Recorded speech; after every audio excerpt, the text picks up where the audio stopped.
நான் என்னதான் முயற்சி செஞ்சாலுமே தோற்று போய் கொண்டு தான் இருக்கிறேன்.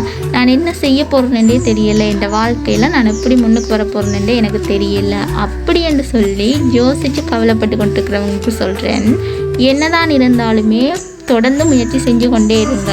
ஒரு நாள் அந்த தோல்வி கூட இவன் அடங்க மாட்டான்னு சொல்லி உங்கள்கிட்ட தோற்று போகும். வெற்றின்றது புத்திசாலிகளின் சொத்தில்லை, அது முன்னேற துடிக்கும் உழைப்பாளிகளின் தன்னம்பிக்கை. உங்களை விழ வைக்கவும் உங்களை அழ வைக்கவும் எல்லாராலையுமே இயலும்.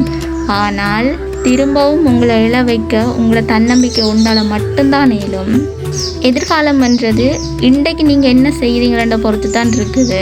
நாளைக்கு நல்ல காரியம் செய்யலாமென்று நினைக்கிறவன் முட்டாள். புத்திசாலி நேற்றே அந்த விஷயத்தை செஞ்சு முடிச்சிருப்பான். விதி 1000 கதவுகளை மூடினாலும் எங்களோட தன்னம்பிக்கைன்றது ஒரு ஜன்னலையாவது திறந்து வச்சிருக்கும். முடங்கி கிடக்காம தொடர்ந்து போராடி கொண்டே இருங்கோ. கவலையும் கண்ணீரும் உங்களை கொண்டுடும். ஆனால் உங்களோட தன்னம்பிக்கை மட்டுமே உங்களை ஜெயிக்க வைக்கும். தேங்க்யூ.